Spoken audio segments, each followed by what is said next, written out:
వీక్షకులందరికీ నమస్కారం. 2026వ సంవత్సరం ఆంగ్ల నూతన సంవత్సరాది కన్యా రాశి వారికి ఏ విధమైనటువంటి ఫలితాలను ఇవ్వబోతూ ఉన్నది అనేటువంటి విషయాన్ని ఈ వీడియో ద్వారా క్లుప్తంగా తెలుసుకునేటువంటి ప్రయత్నం చేద్దాం.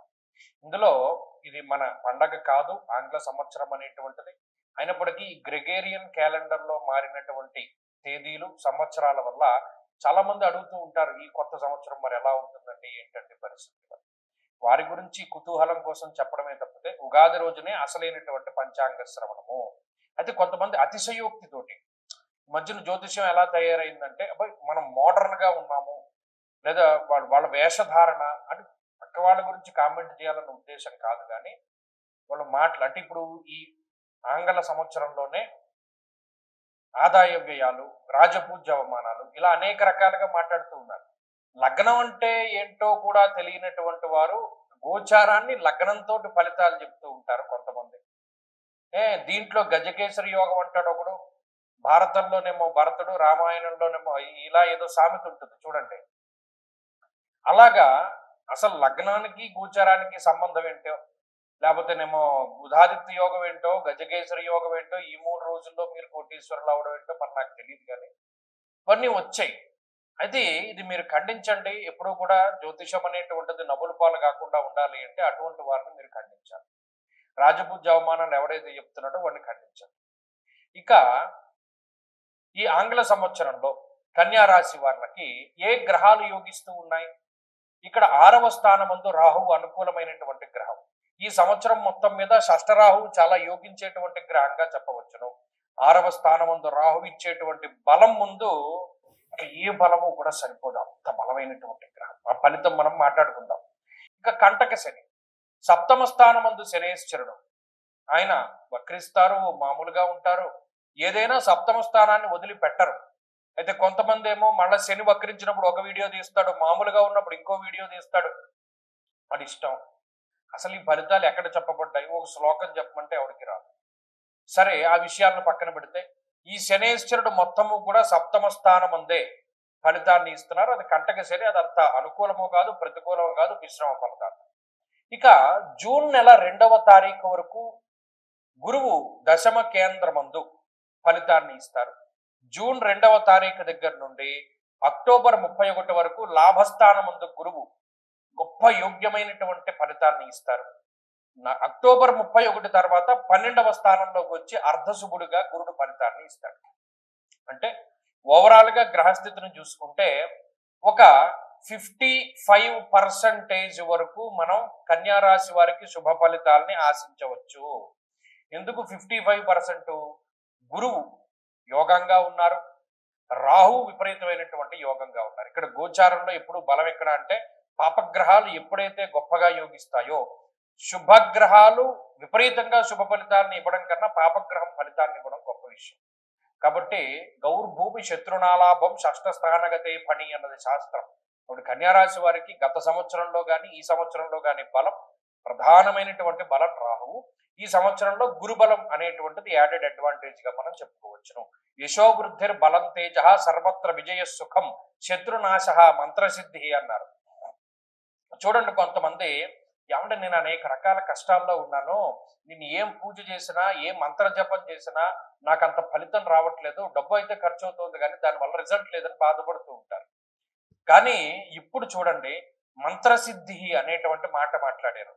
ఈ గురువు యొక్క బలం ఎప్పుడైతే పెరుగుతుందో గతంలో చేసినటువంటి పూజల తాలూకు ఫలితాలు కూడా కన్యా రాశి వారు పొందగలుగుతారు. మంత్రసిద్ధి అన్నారు. అలాగే మరి జూన్ 2 వరకు దశమ స్థానంలో గురుడు ఉన్నారు కదా, అప్పుడు సప్తమ దశమాలు 2 కంటక స్థానాలే కదా. ఆ 2 గ్రహాలు కూడా అంత యోగించవు శని గురుడు. అప్పుడు ఏ విధమైన పరిస్థితి ఉంటుందంటే, ఓ సంవత్సరం ప్రారంభం జనవరి 1 నుండి జూన్ 2 వరకు కూడా చూసుకుంటే ధాన్యనాశో ధనచ్ఛేద వృధా సంచరణం భయం అన్నారు.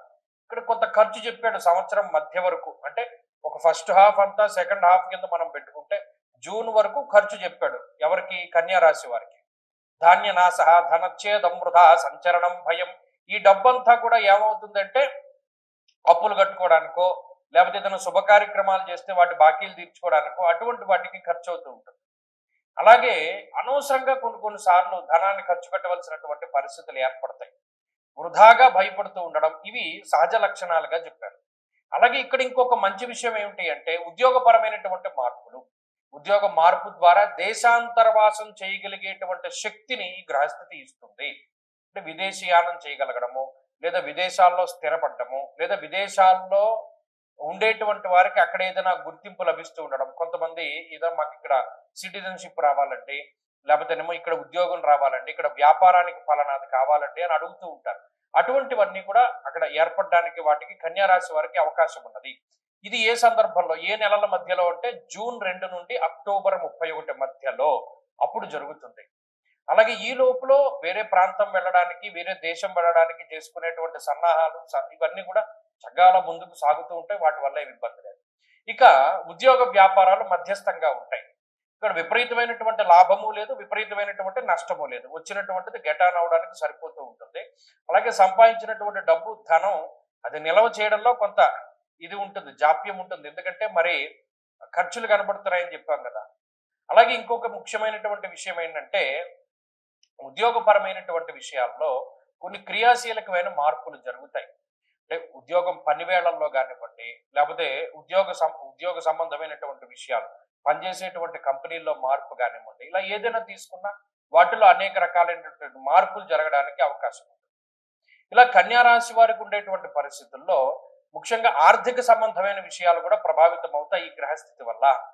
శత్రువుల వల్ల లాభాన్ని పొందగలిగేటువంటి గ్రహస్థితి, అలాగే శత్రువుల వల్ల లబ్ధి పొందేటువంటి పరిస్థితి ఈ సంవత్సరం కనబడుతుంది. అది మీరు గుర్తుపెట్టుకుంటే ఖచ్చితంగా మీరు అనుకుంటారు. అలాగే భూ సంబంధమైనటువంటి విషయాలు ఒక కొలిక్కి రావడం, న్యాయస్థాన సంబంధమైనటువంటి విషయాలు ఒక కొలిక్కి రావడం, ఇటువంటివన్నీ కూడా ఈ సంవత్సరంలో కన్యా రాశి వారు చూడవచ్చును. అలాగే కుటుంబపరమైన విషయాలు, విద్యా సంబంధమైన విషయాలు, అలాగే ఆరోగ్య సంబంధమైనటువంటి విషయాలు కూడా మధ్యస్థంగా ఉన్నాయి. వీటిల్లో ఏ విధమైనటువంటి ఇబ్బంది లేదు.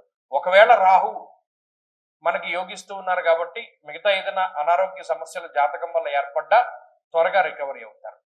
ఇక ఈ 55% శుభ ఫలితాలను మనం పెంచుకోవాలి అంటే చక్కగా ఈ సంవత్సరంలో ప్రత్యేకించి మీరు ఒక విషయం గుర్తుపెట్టుకోండి. షష్ఠి తిథి 2 సార్లు వస్తుంది. శుద్ధ షష్ఠి కానీ, బహుళ షష్ఠి కానీ, ఎప్పుడు వీలుంటే అప్పుడు సర్పసూక్తంతో సుబ్రహ్మణ్యేశ్వర స్వామి వారికి అభిషేకం చేసుకోండి. అలాగే షష్ఠి ఉపవాసం ఉండండి. అది చాలా గొప్ప ఫలితాన్ని ఇస్తుంది. మీ జీవితంలో ఈ గ్రహస్థితి వల్ల వచ్చేటువంటి దోషాదులని ఖచ్చితంగా అది తగ్గించి వేస్తుంది. అందులో ఏమాత్రం కూడా అతిశయోక్తి లేదు. కాబట్టి ప్రతిరోజు చదువుకునేటువంటి విషయాల్లోకి వస్తే సుబ్రహ్మణ్య కరావలంబ స్తోత్రం అనేటువంటిది చాలా ముఖ్యము. ఆ సుబ్రహ్మణ్య కరావలంబ స్తోత్రం ప్రతినిత్యం చదువుకోవడం మంచి ఫలితాన్ని ఇస్తుంది.